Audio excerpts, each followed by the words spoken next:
الحمد للہ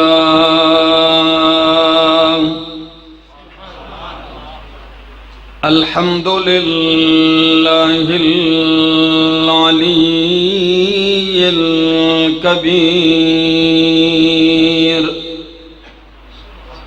الکبیر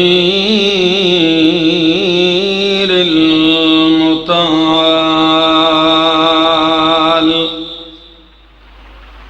الحمد للہ الذی لا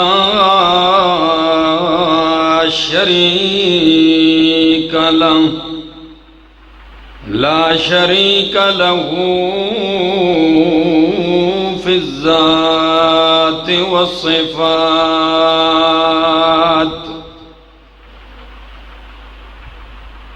والصلاة والسلام على من أرسل بالبراهين والبينات وعلى آله وأصحابه وأهل بيته الطيبين الطاهرات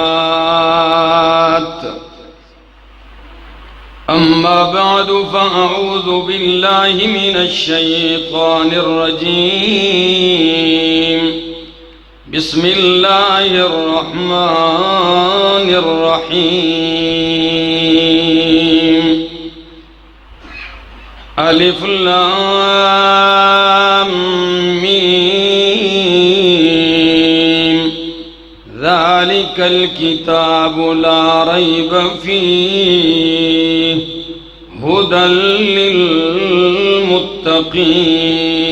للمتقين وقال تعالى اتل ما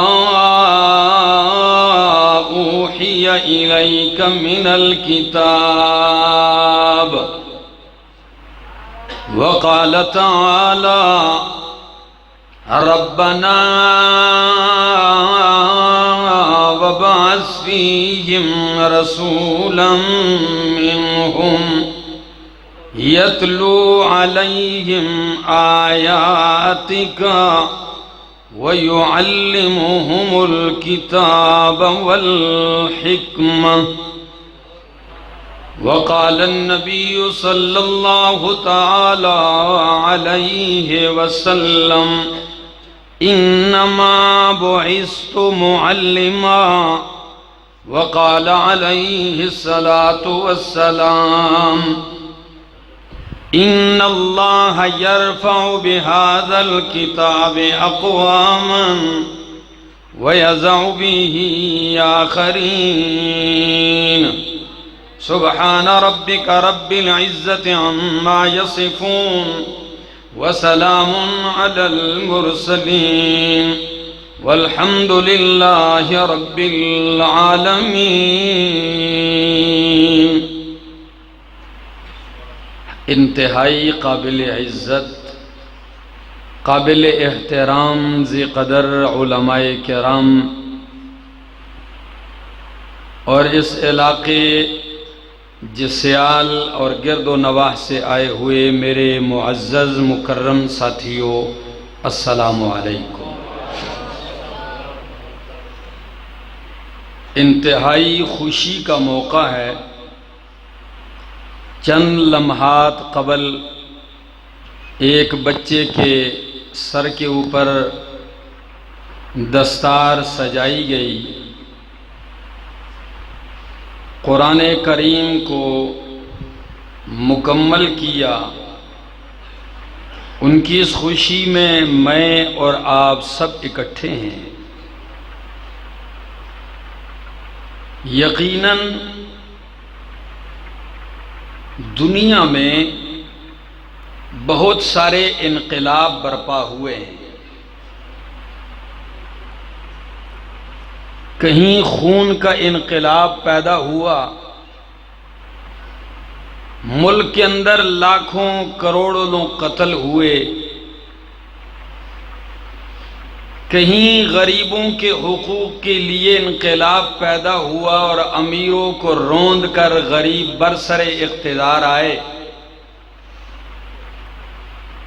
کہیں بادشاہوں کا انقلاب۔ اس دنیا میں آپ نے رنگ رنگ کے انقلابات دیکھے، پڑھے ہوں گے، سنے ہوں گے، لیکن ایک انقلاب 14 صدیاں پہلے فاران کی چوٹی سے، صفا پہاڑی سے، غار حرا سے شروع ہوا، اور یہ انقلاب خون کا نہیں تھا، یہ انقلاب اقتدار کے حصول کا نہیں تھا، یہ انقلاب جو پیدا ہوا یہ اصلاح عالم کا انقلاب تھا، یہ عقیدے کی اصلاح کا انقلاب تھا، یہ معاشرے کی اصلاح کا انقلاب تھا، یہ ہدایت کا انقلاب تھا، یہ نور ایمان، نور توحید کا انقلاب تھا۔ یقین جانیے ایک کتاب انقلاب تھی قرآن کی صورت میں، اور ایک امام انقلاب تھے امام الانبیاء کی صورت میں۔ امام انقلاب نے اس کتاب انقلاب کو لیا اور پہلے دن ہی سے آغاز کیا کائنات کے اندر امن کا، اصلاح کا، اللہ کی معرفت کا۔ یقین جانیے مانتا ہوں مخالفت ہوئی، مانتا ہوں راستے روکے گئے، لیکن یہ وہ انقلاب تھا اصلاح عالم کا جو اس کے راستے میں آتا گیا، پاش پاش ہوتا گیا، جو روڑے اٹکاتا گیا، زیر ہوتا گیا، جو ٹکراتا گیا، رسوا ہوتا گیا۔ اس کی فضا، اس کی ہوا، اس کی نورانیت ایسی پھیلتی گئی، قرآن نے پہلے ہی پیشن گوئی کر دی، فرمایا یریدون لیطفئوا نور اللہ بافواہہم، یریدون لیطفئوا نور اللہ بافواہہم، لوگوں کی کوشش جاری ہے اس نور قرآن کو بجھانے کے لیے، لیطفئوا نور اللہ بافواہہم، تاکہ اس اجالے کو اپنے منہ کے پھونکوں سے بجھا دیں۔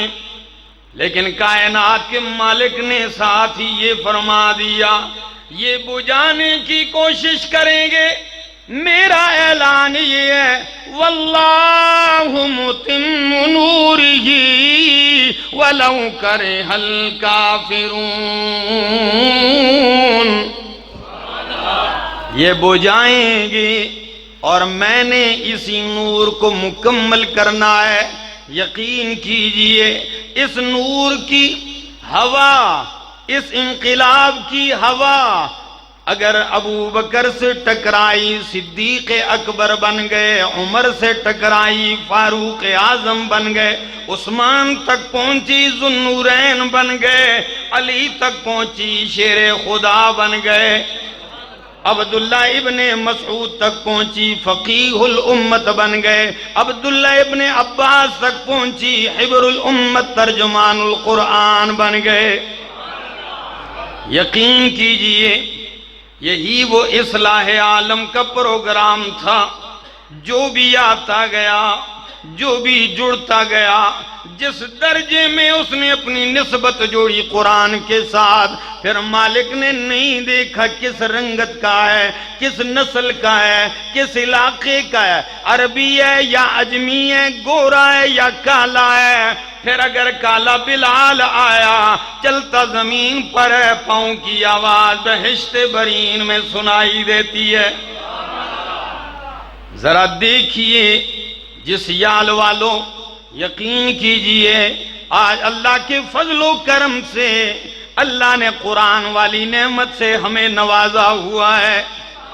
جہاں بھی چلتے ہیں اللہ کا قرآن سناتے ہیں، جہاں بیٹھتے ہیں قرآن کی طرف دعوت دیتے ہیں، قرآن والا عقیدہ پھیلاتے ہیں۔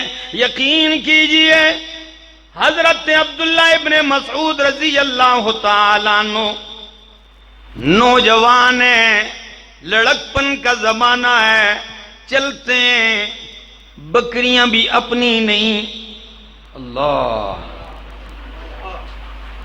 عقبہ بن معیط اس کی بکریاں چرا رہے ہیں، خود ہی کہتے ہیں میں ویرانے میں بکریاں چرا رہا ہوں پرائی، دیکھتا ہوں دو شخصیات آ رہی ہیں دور سے۔ میں اس وقت حالت کفر میں تھا، دو شخصیات آ رہی ہیں۔ آتے آتے جب میں نے قریب سے دیکھا تو ایک امام الانبیاء اور دوسرے سید الاولیاء ابو بکر صدیق ہیں۔ جب پاس آئے کہنے لگے یا غلام، او چھوٹے، تصغیر ہے غلام کی بھی، یا غلام او چھوٹے، کیا تیرے پاس دودھ والی بکری ہے؟ میں نے فوراً کہا دودھ والی تو بہت ساری ہیں۔ فرمایا پھر ہماری حالت دیکھ لیجئے، ہونٹ خشک ہیں، زبان گلا خشک ہے اور بھوک نے ڈال کر رکھا ہے، اگر آپ کسی بکری سے دودھ دوئیں اور ہمیں پلا دیں۔ میں نے فوراً کہا بکریاں دودھ والی تو بہت ہیں، لیکن میں نوکر ہوں، چرانے کا حق رکھتا ہوں، دودھ دو کر بیچنے کا حق نہیں رکھتا، میں خیانت نہیں کر سکتا۔ آج کل کا کوئی متقی پرہیزگار ہوتا چھوڑ زیادہ تقوی نہ اختیار کر دے یار، اتنے بڑے ریوڑ میں اگر ایک گلاس آپ نے ہمیں دے دیا تو کیا ہوتا ہے، لیکن نہیں، نبی کریم نے اس کی امانت داری کی تعریف کی، فرمایا ٹھیک ہے اور چھوٹے دودھ والی نہ دے، ایسی بکری لے آ جس نے کبھی دودھ دیا ہی نہ ہو، جس نے کبھی نہ دیا ہو۔ کہتے ہیں میں سوچ میں پڑ گیا اسے کیا کریں گے، لیکن گیا بغیر دودھ والی خشک بکری لے آیا، جو ہی پاس لایا نبی کریم نے اس کی پشت کے اوپر ہاتھ رکھا اور کچھ اللہ کا کلام پڑھنا شروع کر دیا، کچھ کلمات پڑھے۔ فرمایا صدیق دیکھیے دودھ آیا کہ نہیں؟ فرمایا یا رسول اللہ دودھ تو تھنوں سے خود بخود جاری ہے، آ چکا ہے۔ فرمایا دھوئیے، نکالیے۔ جب دودھ نکالا گیا امام الانبیاء نے نوش فرمایا، صدیق اکبر نے نوش فرمایا، مجھے بھی پلایا، دوبارہ ہاتھ رکھا، بکری دوبارہ اسی حالت پہ آ گئی۔ میں یہ نظارہ دیکھ کے حیران و پریشان ہو گیا، لیکن بول نہیں سکا۔ جب جانے لگے تو میں نے ایک دم بڑے ہی درد مندانہ جملے میں نے کہے، میں نے کہا علمنی ہؤلاء الکلمات، یہ کمالات سے بھرے ہوئے جملے کلمات مجھے بھی عطا کیجئے۔ نبی کریم نے فرمایا، میرے سر کے اوپر یوں ہاتھ پھیرا، فرمایا انت غلام معلم، انت غلام معلم، تو بڑا تعلیم یافتہ لڑکا نظر آتا ہے۔ اور بعض محدثین فرماتے ہیں لفظ معلم نہیں معلم ہے، اب مانا ہوگا اے لڑکے تو چھوٹا ہے لیکن اللہ تجھے معلم بنائے گا۔ ہاتھ پھیرا، بس میرے دل میں جگہ کر گئے تھے، میں نے انتظار کیے بغیر ایمان قبول کر لیا، کلمہ پڑھ لیا۔ آ رہا ہوں جسیال والوں قرآن کے کمالات کی طرف، کہاں بکریاں چرانے والا نوجوان اور کہاں قرآن کا خادم بن گیا۔ جب خادم قرآن بن گیا، ایمان لے آیا، پھر دنیا نے دیکھا کہ وہی بکریاں چرانے والا چھوٹا سا قد، کیا قد بالکل چھوٹا تھا، اور باریک باریک پنڈلیاں، پتلا وجود، یہ نہیں کہ بڑا جسم نہیں، پتلی پتلی پنڈلیاں۔ ایک دن نبی کریم کے لیے مسواک کاٹنے کے لیے درخت پہ چڑھ گئے تو باریک سی پنڈلیاں نظر آنے لگ گئیں۔ ہوا چلتی ہے تو یہ بھی ایسے جھول کھاتے ہیں، دیگر یاران دیکھ کے مسکراتے ہیں، ہنستے ہیں۔ نبی کریم نے فرمایا لگتا ہے تم میرے ابن مسعود کو دیکھ کے ہنس رہے ہو، باریک پنڈلیاں دیکھ کے۔ سب نے کہا جی ہاں یا رسول اللہ۔ فرمایا سن لو، آپ تو اس کی پنڈلیاں دیکھ کے ہنس رہے ہیں، لیکن مجھ سے ابن مسعود کی قیمت پوچھو۔ یہی باریک پنڈلی جسے تم دیکھ کے آج ہنستے ہو، قیامت کے دن ترازو میں احد پہاڑ سے زیادہ وزنی ہوں گے۔ اللہ اکبر۔ کیوں وزنی نہ ہو؟ کیوں اتنا وزن اور اتنی قیمت نہ ہو؟ سینہ علم قرآن سے بھرا ہوا ہے۔ آپ کہیں گے کتنا علم ہے قرآن کا؟ آئیے بتانے لگا ہوں۔ صحابہ کا مجمع ہے، ہر ایک صحابی اپنی مثال آپ ہے، ہر ایک صحابی ایک مستقل تحریک ہے، ہر صحابی ایک حیثیت رکھتا ہے، آسمان کے ستاروں کی مانند ہے۔ لیکن یقین کیجئے سارے صحابہ کے مجمع میں نبی کریم فرماتے ہیں خذوا القرآن من اربعۃ، او کائنات کے لوگوں اگر قرآن سیکھنا ہے تو ان چار سے سیکھو۔ پہلا نمبر من عبداللہ ابن مسعود،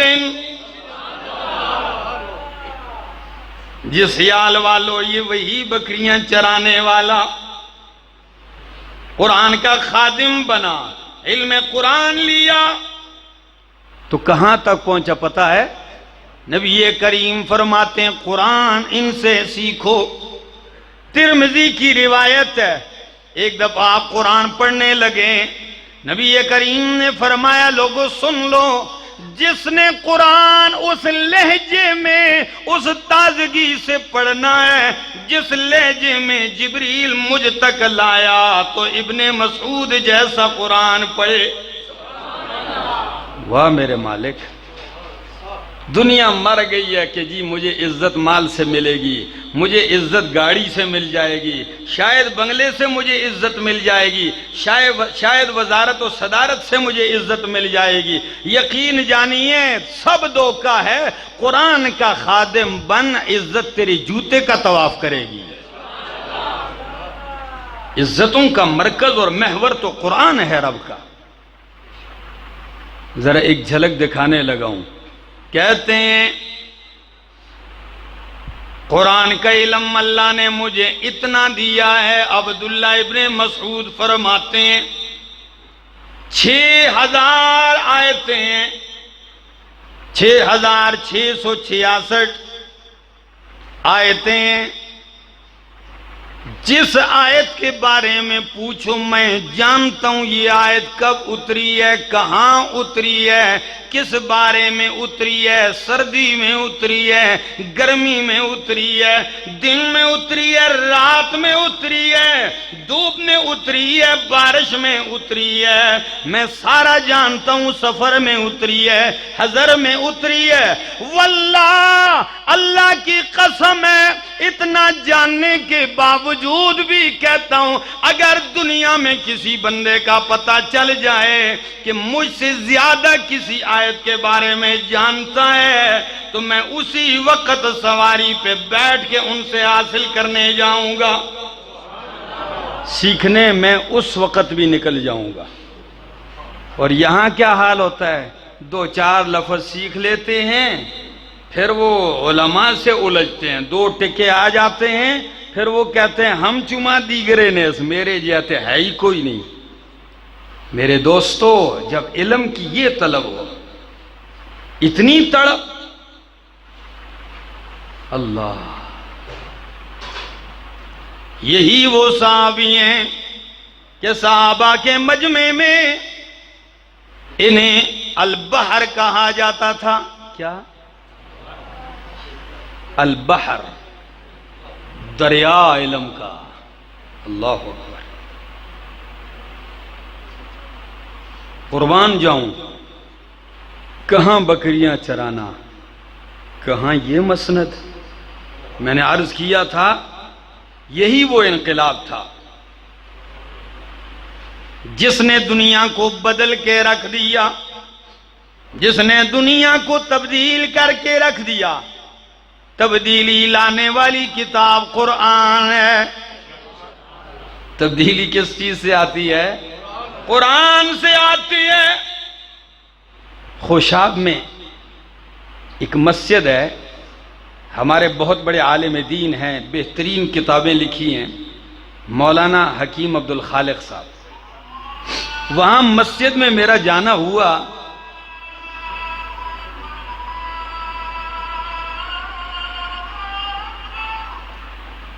جو ہی میں پہنچا، بیان کے دوران مسجد کے سامنے میری ایک نظر پڑی، ایک دیوار کے اوپر ایک جملہ لکھا ہوا تھا. اس دن سے میں نے بس وہ جملہ دل پہ بھی لکھ لیا. سنا دوں آپ کو، بڑا پیارا جملہ ہے. انہوں نے لکھا تھا کہ لوگوں، ایمان، جنت ملے گی ایمان سے. کیا؟ ایمان کے بغیر جنت نہیں مل سکتی. جنت ملے گی ایمان سے، اور ایمان بنے گا قرآن سے. بڑا کمال کا جملہ ہے. جنت ملے گی ایمان سے، اور ایمان بنے گا قرآن سے. یہی وہ کتاب ہے، عزتوں کی ضامن، امن کی ضامن کتاب ہے. دور نہ جائیے، عبداللہ ابن مسعود کے بعد دیکھ لیجئے حضرت عبداللہ ابن عباس رضی اللہ تعالیٰ عنہ. یہ ایک تو چلو بکریاں چراتے تھے نا، اب ان کا تعارف بھی سن لیجئے.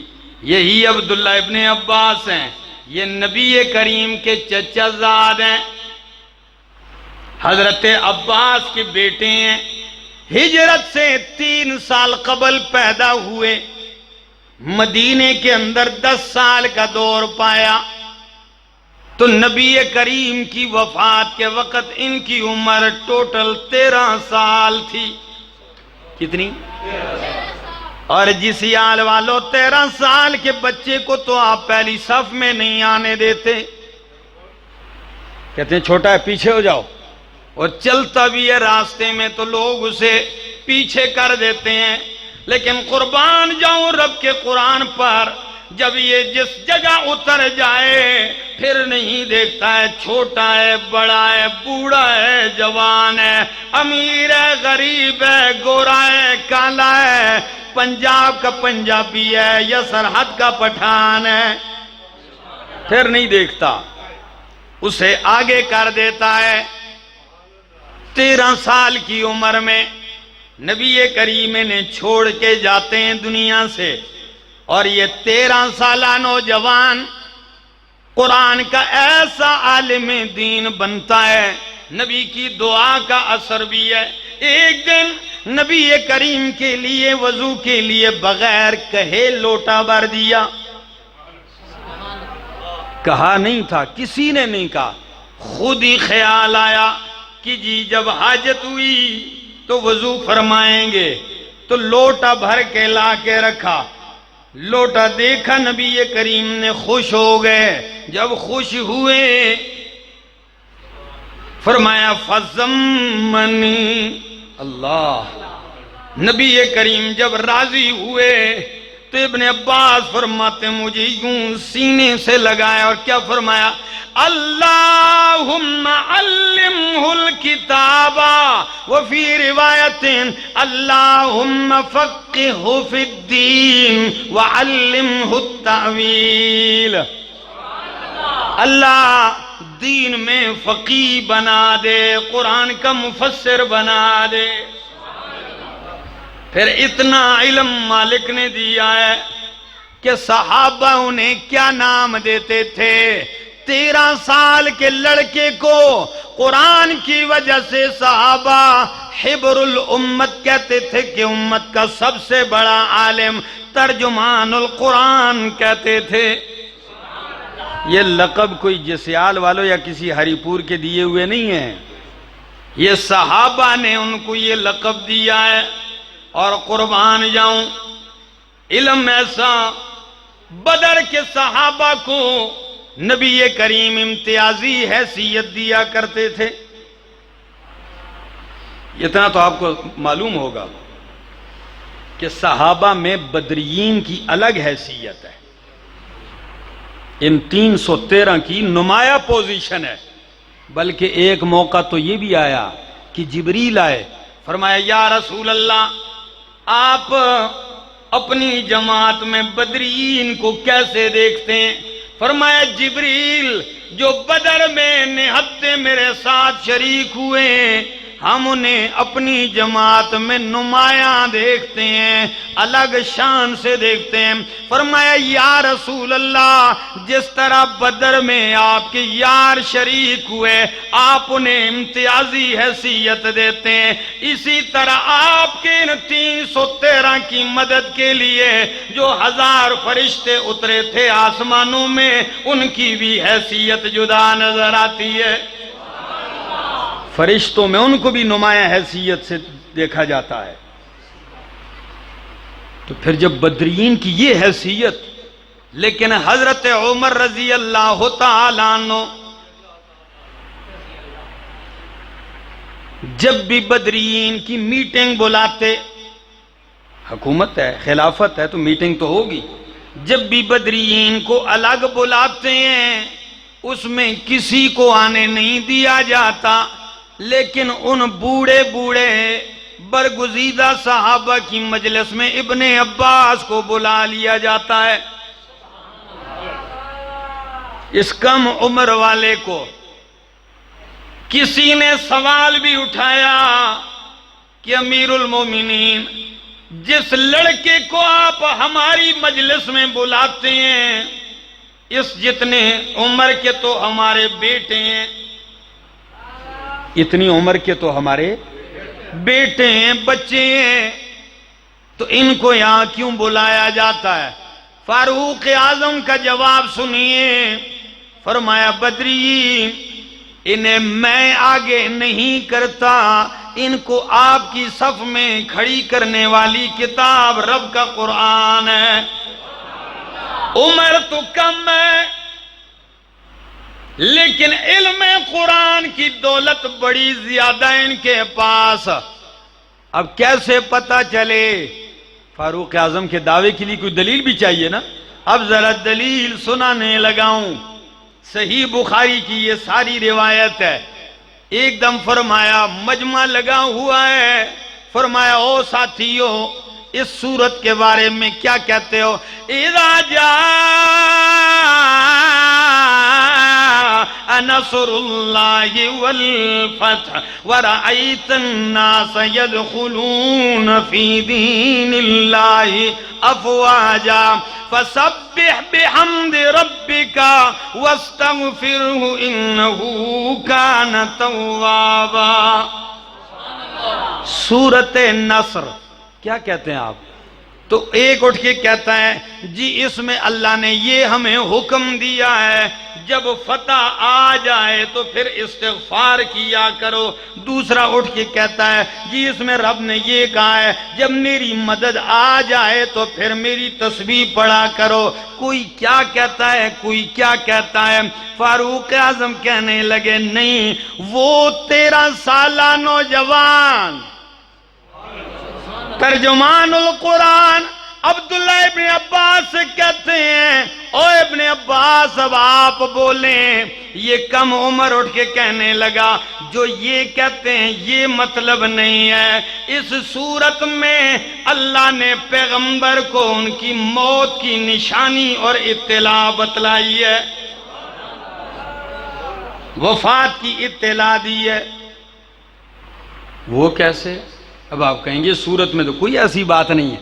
فرمایا خبر ایسے ہے، قرآن کہتا ہے میرے پیغمبر اذا جاء نصر اللہ، جب اللہ کی مدد آ جائے، جب مکہ فتح ہو جائے، جب آپ دیکھیں لوگ اسلام میں دین میں فوج در فوج داخل ہو جائیں. او کائنات والو، نبی کے آنے کا مقصد بھی یہی ہوتا ہے، دین عام ہو جائے، اسلام عام ہو جائے، علاقے فتح ہو جائیں، مدد آ جائے. تو نبی کی آمد کا جب مقصد پورا ہو جاتا ہے، پھر نبی دنیا میں نہیں رہتے، رب اپنے جوار رحمت میں بلا لیتے ہیں. کیا سمجھ ہے خدا کی قسم. لیکن قربان جاؤں، جو ابن عباس سمجھیں، فاروق اعظم نے فرمایا یہی میں سمجھاؤں، اور یہی صدیق اکبر بھی سمجھے تھے. اللہ اکبر. دوستو، ہر آدمی کی ایک تڑپ ہوتی ہے دنیا میں، مجھے عزت مل جائے، میری زندگی پر لطف پر سکون ہو جائے. میں کہتا ہوں آؤ، یہ نسخے کسی کے پاس نہیں، یہ نسخہ ہمارے پاس ہے. رب نے قرآن کی صورت میں ہمیں دیا ہے. چین کی زندگی، راحت کی زندگی، خوشیوں اطمینان کی زندگی، اتنے اطمینان کی کہ اگر آپ 3 دن کے بھوکے بھی ہوں گے ضمیر پھر بھی مطمئن ہوگا. اور قرآن سے بغاوت کر کے اگر جنت نما محل میں بھی ہوگے ضمیر پھر بھی جو ہے بے چین ہوگا. راتوں کو ایک مٹھی اور چلو بھر بھر کے گولیاں کھاؤ گے اور نیند نہیں آئے گی، چین نہیں ہوگا. بھلا قرآن کی طرف پیٹھ کر کے بھی کوئی چین پا سکتا ہے؟ قرآن سے بغاوت کر کے بھی کوئی سکون لے سکتا ہے؟ حالانکہ قرآن نے 14 صدیاں پہلے کہہ دیا وَمَنْ أَعْرَضَ عَنْ ذِكْرِي فَإِنَّ لَهُ مَعِيشَةً ضَنْكًا. وَمَنْ أَعْرَضَ عَنْ ذِكْرِي فَإِنَّ لَهُ مَعِيشَةً ضَنْكًا. جس نے میرے قرآن سے روگردانی کر دی اس کی زندگی تنگ کر دوں گا. رب اس کی زندگی تنگ کر دے گا. جو مرضی یہ کر لے، اوپر جائے نیچے جائے، جو مرضی کرے، راحت چین نہیں آئے گا. اور اس کے مقابلے میں من عمل صالحا من ذکر او انثى وهو مؤمن فلنحيينه حياة طیبہ. جو میرے قرآن کے مطابق اور سنت مصطفیٰ کے مطابق زندگی گزارے گا، اللہ فرماتے ہیں پہلا انعام یہ ہے فَلَنُحْيِيَنَّهُ حَيَاةً طَيِّبَةً. زندگی پاکیزہ کر دوں گا، حیات طیبہ سے نواز دوں گا. یقین کیجئے محمد عربی صلی اللہ علیہ وسلم کے صحابہ، چاہے وہ چھوٹے تھے یا بڑے تھے، قرآن کے علم سے اللہ نے سب کو نوازا تھا. چاہے بیویاں ہیں، یقین کیجئے حافظ ابن حجر عسقلانی رحمہ اللہ فرماتے ہیں کہ پورے علم کو، دین کو اگر 3 حصے پہ تقسیم کیا جائے تو دین کا 1/3 حصہ صرف ام المومنین صدیقہ کائنات حضرت عائشہ سے پھیلا ہے. 1/3 حصہ. اور یقین کیجئے تھوڑی سی بھی سنگت ملی ہے، نوازے گئے ہیں. قرآن جس گھرانے میں آتا ہے، علی المرتضیٰ کا بڑا فرزند ہے، حضرت فاطمہ رضی اللہ تعالیٰ عنہ کا کہ جگر کا ٹکڑا ہے، حضرت سیدنا امام حسن رضی اللہ تعالیٰ عنہ. سنا دوں اگر آپ تھکے نہیں ہیں، میری طبیعت ٹھیک نہیں ہے، گلا ساتھ نہیں دے رہا، تو اس لیے اختصار کرتا ہوں. یہ چند جملے ذہن نشین کر لیجئے. کیا علم ہے یقین کیجئے. حضرت علی المرتضیٰ رضی اللہ تعالیٰ عنہ کی خلافت ہے، مسند کے اوپر امیر المومنین علی المرتضی رضی اللہ تعالیٰ عنہ اور پاس ان کے بیٹے، ان کے فرزند، زہرا کے جگر کا ٹکڑا حضرت حسن ہے۔ مقدمہ آیا، ایک شخص کو گرفتار کیا ہوا لایا، دیکھتے ہیں خون میں رنگین ہے، ہاتھ میں چھری ہے، اسے پکڑ کے لایا، پولیس لے آئی۔ جو ہی اسے لایا گیا، کہتے ہیں امیر المومنین یہ بندہ رنگے ہاتھوں پکڑا گیا ہے، قاتل ہے، اور اس نے اعتراف بھی کر لیا ہے کہ یہ بندہ میں نے مارا ہے۔ بندہ بھی وہاں مرا پڑا تھا قتل، اس کو ہم نے وہیں سے رنگے ہاتھوں خون میں لت پت دیکھا ہے، یہ دیکھیں اس کے وجود پہ خون بھی لگا ہے، چھری پہ بھی لگا ہے، اور اس نے جرم کا اعتراف بھی کر لیا ہے۔ کس کو مارا؟ جی فلاں بندے کو مارا ہے، اس نے اقرار کیا۔ ابھی سزا کا فیصلہ سنایا جانے لگا کہ اتنے میں دوڑتے ہوئے ایک اور شخص آیا اور فوراً عدالت میں کھڑا ہو گیا کہ جی امیر المومنین فلاں جو بندہ قتل ہوا ہے وہ میں نے مارا ہے، فلاں بندہ میں نے مارا ہے۔ اب ساری عدالت حیران و پریشان ہے کہ پہلے نے بھی اقرار کیا کہ میں نے مارا ہے، اور دوسرا کہتا ہے اس نے نہیں مارا بلکہ میں نے مارا ہے۔ اب فیصلہ بڑا مشکل پڑ گیا۔ علی المرتضی پہلے سے پوچھتے ہیں، او اللہ کے بندے، جب تو نے نہیں مارا تو نے آ کے اعتراف کیوں کر لیا؟ کہنے لگا امیر المومنین سنیے میری بات۔ جی سنائیے۔ کہتے ہیں میں قصائی ہوں۔ کیا ہوں؟ میں قصائی ہوں، جانور ذبح کرتا ہوں، گوشت بیچتا ہوں۔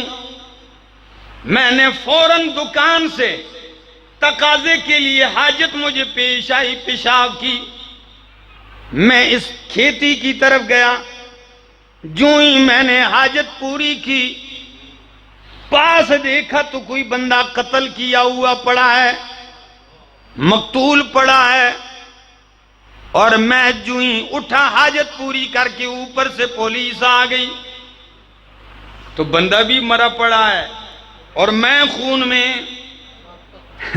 رنگین بھی ہوں، ہاتھ میں چھری بھی ہے۔ اگر میں اس موقع پر 1000 دفعہ بھی انکار کرتا پولیس میرا انکار نہ مانتی،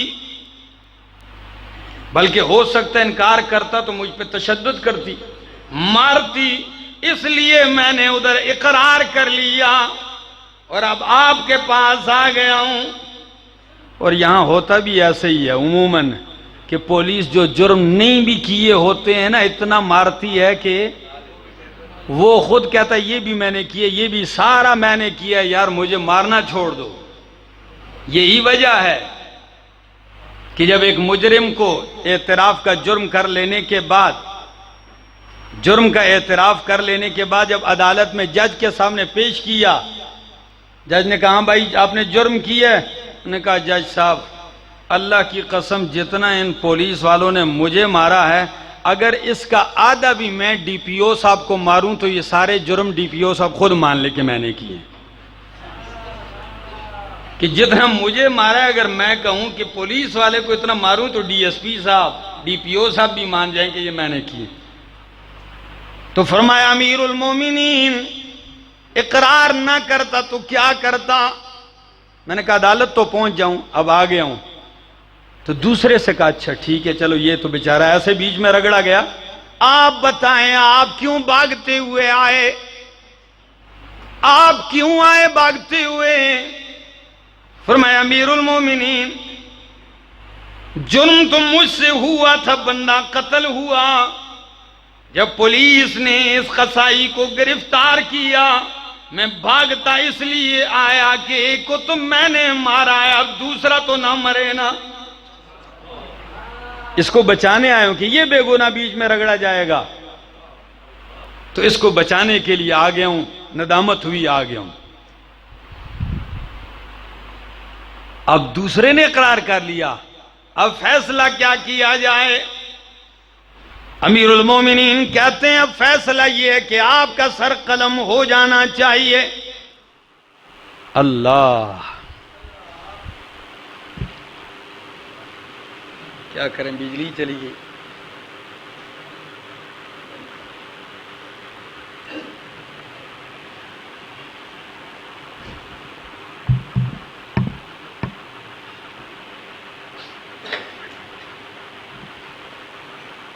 توجہ ہے، بس یہی جملہ کہہ کے بات ختم کرتا ہوں۔ تو حضرت علی رضی اللہ تعالیٰ عنہ ان کی طرف دیکھتے ہیں، حضرت حسن رضی اللہ تعالیٰ عنہ کی طرف کہ آپ کی کیا رائے ہے؟ حضرت حسن کہنے لگے امیر المومنین ابا جان، میری رائے یہ ہے کہ اس دوسرے کو بھی معاف کیا جائے اور ان کی صلح کرا دی جائے مقتول کے ورثاء سے۔